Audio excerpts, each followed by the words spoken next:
Pigs and Tulips by Marissa Hollings.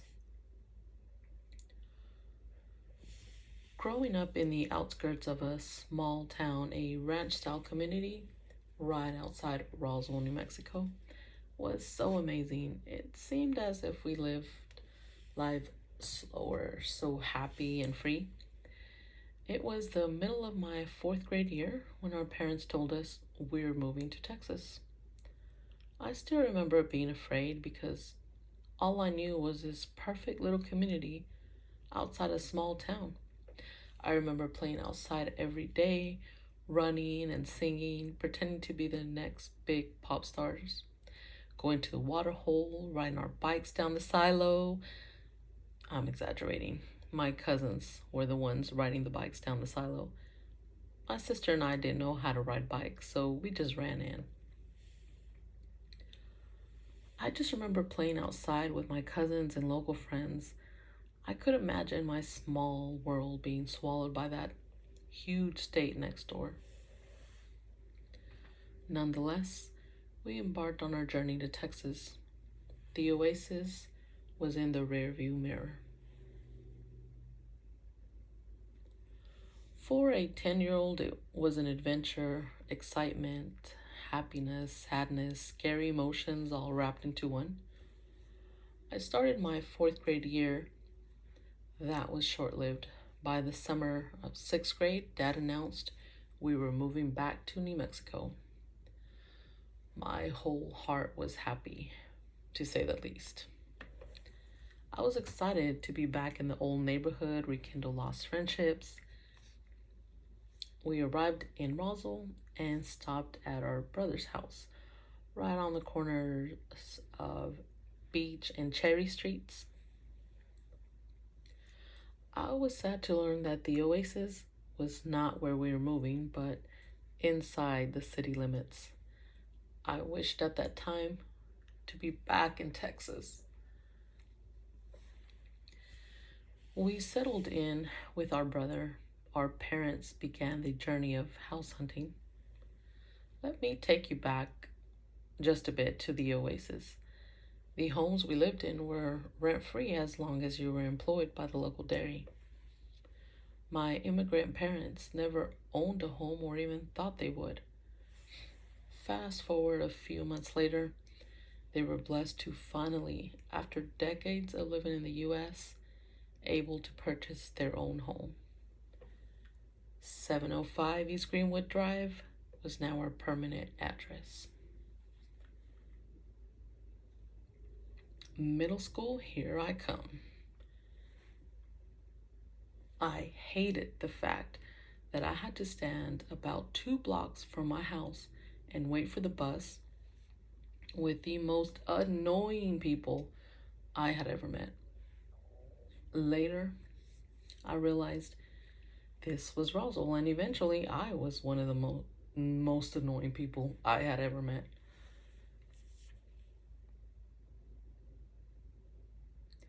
I remember the first day as if it was yesterday.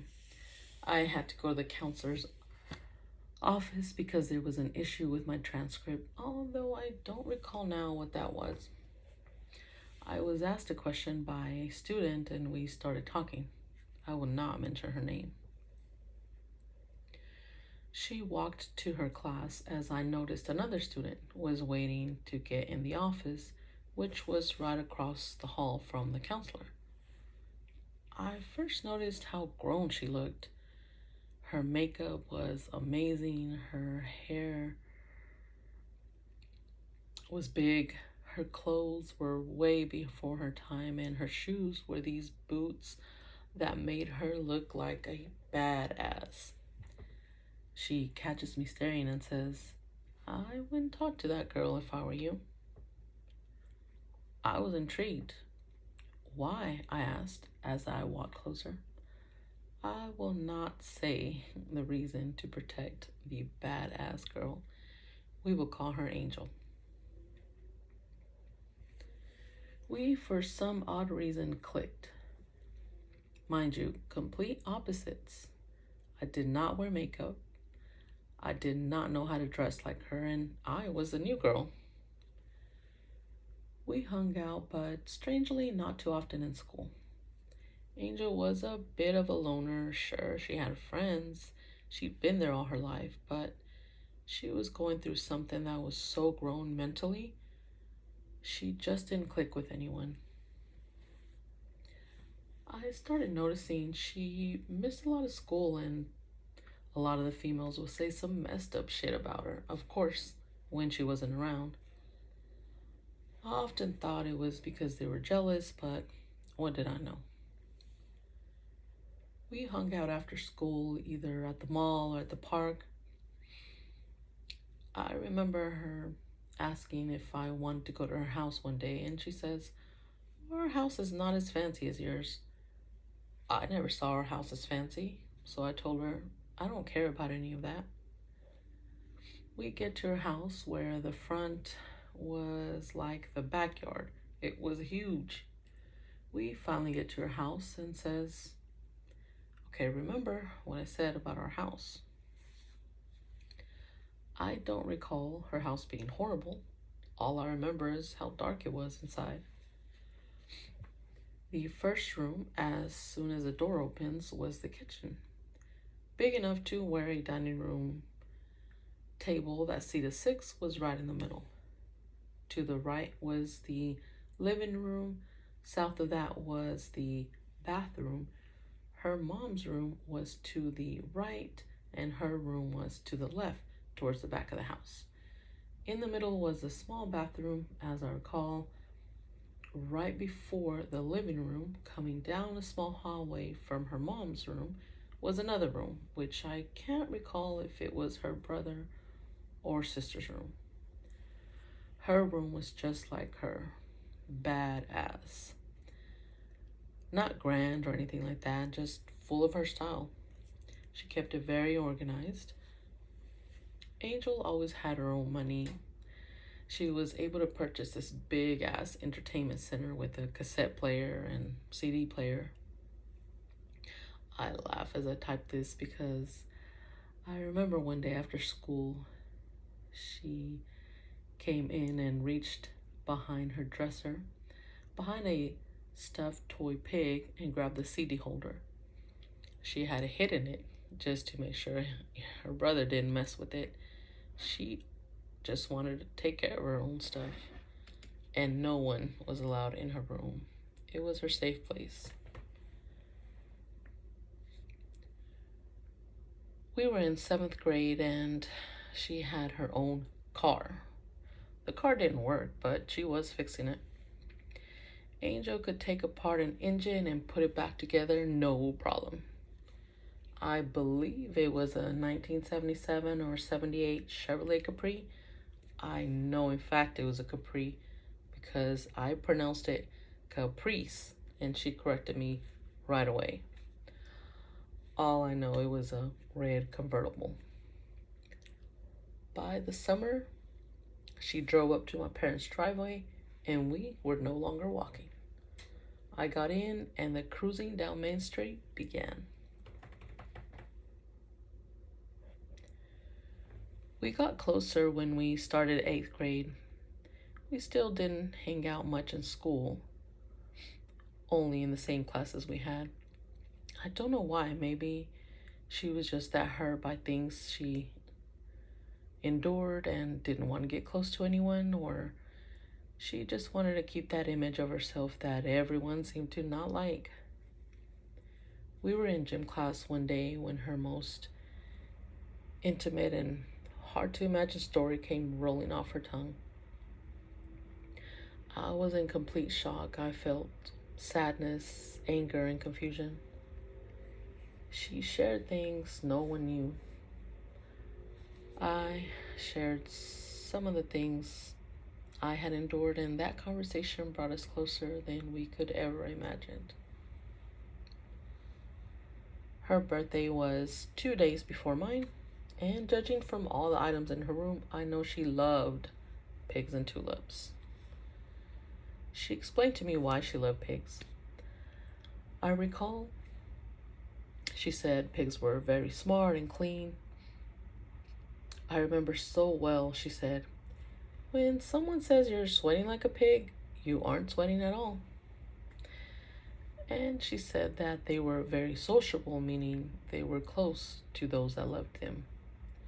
Tulips, she told me, aren't as messy as other flowers, and their shape is so unique. She shared with me she wanted to go to Amsterdam when they were in full bloom one year. I don't believe she ever made it to Amsterdam at that time. I was impressed because she was so grown. She thought like an adult and was extremely smart. She loved her brother and sister. She always made sure that they were okay. Angel was very shy and she hid it very well. She was always second guessing herself, even though deep down inside, she knew just how sure she really was about any situation. I will never forget the day we found out she was pregnant. She hid it from her mom almost 5 months. She was getting ready to go to church, and I apologize, I'm not sure that it's called church. They were Jehovah's Witness. She put on a dress. It was the only thing that fit. Her baby popped out immediately. We laughed so loud, her mom yells from the room, "Angel, quit playing, we have to go." "What's so funny?" she continued. Angel's room had one door that separated the kitchen from her room, but the other side was open. As her mom rushed over, Angel put on a baggy shirt. Remember, this was the 90s. Baggy was in. "You aren't wearing that, right?" her mom asked. We just kept laughing as Angel jumped on her bed to hide the baby. Towards the end of the 8th grade year, she had gotten involved with a sophomore from one of the other high schools. They were always together. We would skip and take trips out of town. I recall so many good memories with my best friend. She treated me to lunch, she showered me with gifts, and she was an amazing listener. He eventually became the father of that baby she hid for so long. We grew apart when I moved to Corpus Christi, but every time I was in Roswell, I would always hang out with my best friend and cruise down Main Street with our babies this time around. I went to visit one year. She had a Pathfinder. I remember how proud she was to show me how to her she came up. I recall one night we met up with her brother, now grown himself. As we spoke, she says, "I'm going to get a personalized plate that says, 'Toss it up.'" Her brother starts laughing and says, "Angel, you better not." Confused, she says, "Why not?" As he's explaining, I'm laughing. Angel was extremely smart, but if you knew her and hung out a lot, you would pick up those glimpses of blonde tendencies. I recall I was alone on New Year's Eve 1999, the big panic year. She called to ask what I was doing. She was with her boyfriend at the time, which she later married and had her second baby with. I waited for them to pick me up, and we partied that night like it was literally 1999. I moved to Dallas in January of 2000, and I only saw her one time after that. We spoke on the phone often. She would tell me about her adventures and how the babies were doing. She and her husband had moved to San Antonio, very close to me. I couldn't wait to go visit. I was working for a city when I got a call from her. I worked so many hours there. I let it go to voicemail. I'll call her back later. When I get off, I thought to myself, which would have been that weekend. How I wish she would have left a voicemail. This was Friday, October 20th, 2006. I called her that Tuesday, October 24th, and my call went straight to voicemail. Wednesday evening, I got a call from my sister, which still lived in Roswell. Angel was gone. She was killed in a car accident.